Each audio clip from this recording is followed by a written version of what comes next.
So first you need a watercolor paper. This is Beihong 100% cotton A4 size. Then you need a pencil, wooden or mechanical. First we paint the horizon line. It divides the frame into two, earth and the sky. Then we randomly draw some boxes. These boxes signify cars on the street. Don't worry about wobbly lines. Mistakes are most welcome. We want mistakes to happen because these are responsible for a beautiful artwork, which you will see in a few minutes. I promise you, if you set yourself free from fear, you will start creating loose, masterful artworks. Alright, notice how the top of these boxes are on the same line. We did this to make things easier for absolute beginners. Yeah, my palette looks filthy, and that's exactly the point of making this video. To paint loose, you have to loosen up your mind first. If you don't know, let me tell you, the dirt in your palette creates the most beautiful grays in the world. I don't care about my dirty water, dirty palette, or even a hair sticking out of my brush. So here I'm fiddling and fiddling to create a warm gray and a neutral one. So the plan here is to paint a gradation from top to the horizon line, that is dark to light, and then from the horizon line to the bottom we go light to dark. So that is the first wash we need to accomplish before we move on to the second one.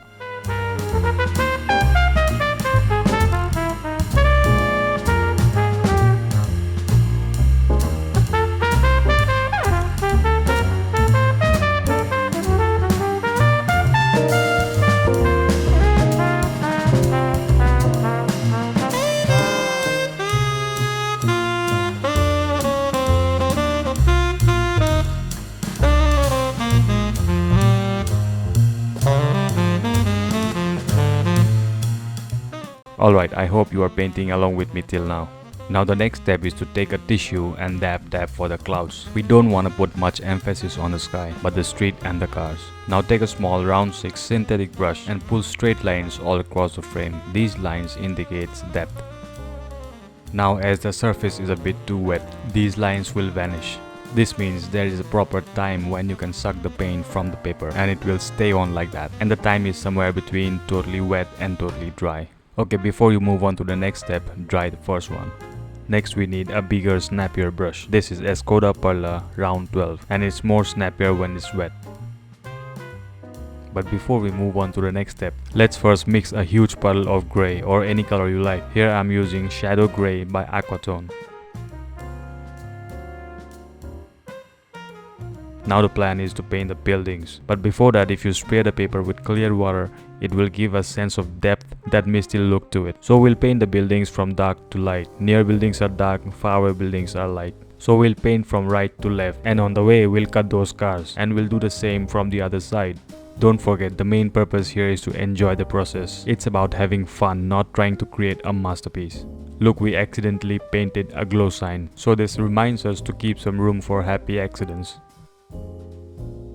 Paint with full authority, like you are the boss. Forget fear for some time, like you don't care if you waste a paper or two, but you make sure you have fun. So as we are moving away from the viewer, we add more water so that the buildings look softer.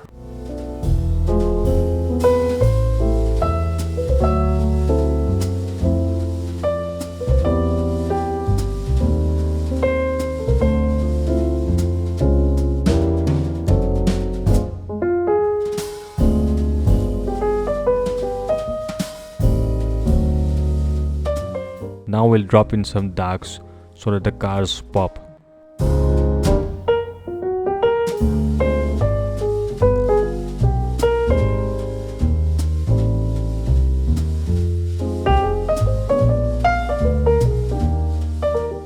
Now in this step you need to join this angle to this angle and draw a very thick line.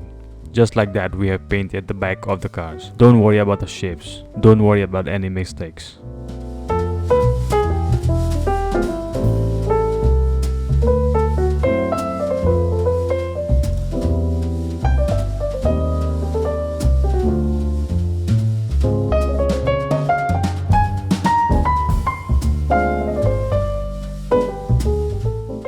Now as the cars are still wet, let's quickly drop in some orange brake lights, cause we want them to spread a little, which gives them that glowing wet feel to it.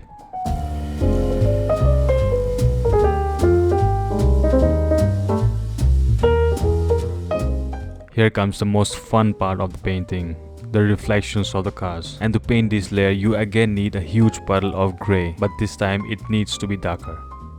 Dry it again before you move forward. Oops, I forgot to hit the record button. Now you might be thinking it's all food. But guess what? It just doesn't matter. Just keep on enjoying the process. Now with a big fat brush, here I'm using Daler Rowney Round 4 mop brush. Paint straight lines from the cars with clear water, as if we are making a pathway for the colors to flow. And that is exactly what we are going to do. So wet it well.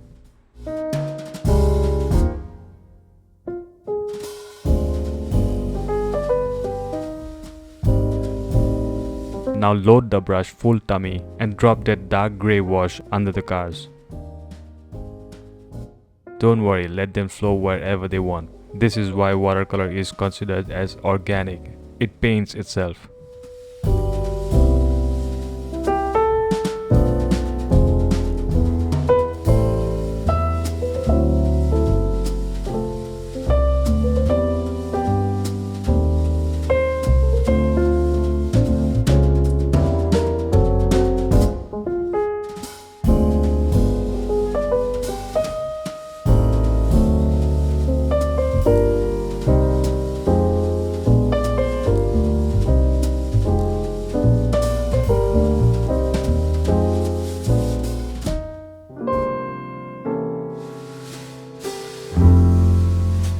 Some careless instinctive strokes towards the end, just to show I don't give a damn. Now to pull these tire marks on the wet street is still not a good time. It's still a bit too wet. I'm still trying to do it just to show you what happens when it's too wet, when it's not the time.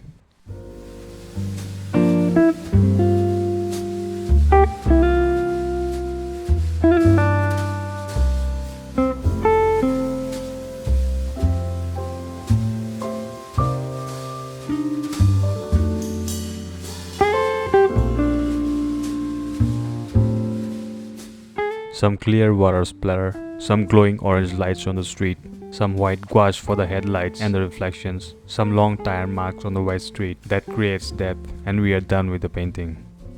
Alright folks, that's all for now. I'll catch you up in the next one.